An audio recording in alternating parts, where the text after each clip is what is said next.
When entrepreneur Theodore Davis gave up on the valley in 1914, Carter and Carnarvon lost no time in applying for the concession, and in the summer of that year they began work in the Valley of the Kings.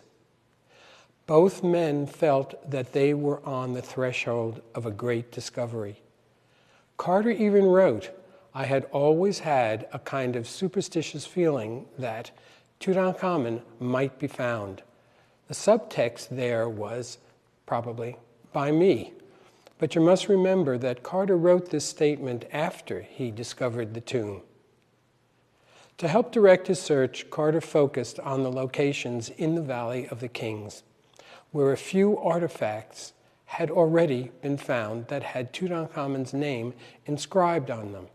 One was a faience cup, another was a fragment of foil, and also the Davis cache of linens, mud seals, and pottery.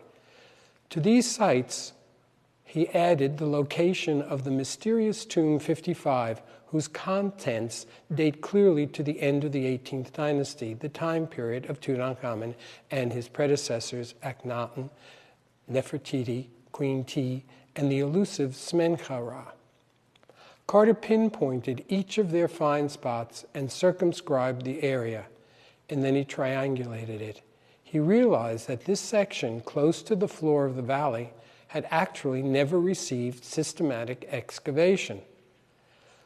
Carter's colleagues must have thought it odd that he chose to work in the valley now, since others had clearly proclaimed that further excavation would be unproductive.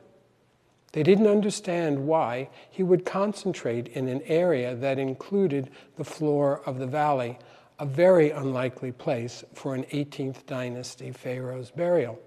Thus far, all of such tombs were higher up and further into the valley. But Howard Carter would soon prove all of them wrong. Because of the onset of World War I, however, the two men postponed the expedition until 1917, although Carter did have time to clear the tomb of Amenhotep III in 1915. Amenhotep III was Tutankhamun's grandfather.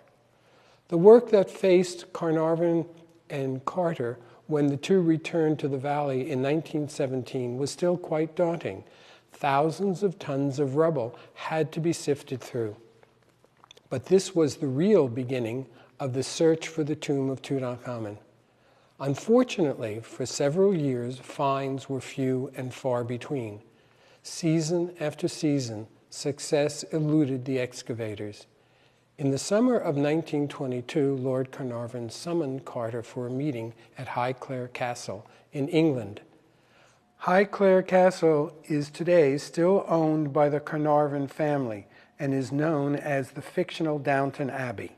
Carter was not surprised when the Earl told him that he could no longer continue supporting work in the Valley of the Kings. After all, the money that the Lord had spent so far had not in any way corresponded to the meager finds they had made. Carter probably had anticipated such a situation, and he had come up with a plan.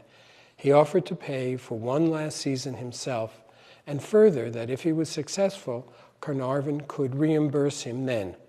Impressed by Howard Carter's dedication and drive, the Lord reversed his decision and offered to finance a final season of work.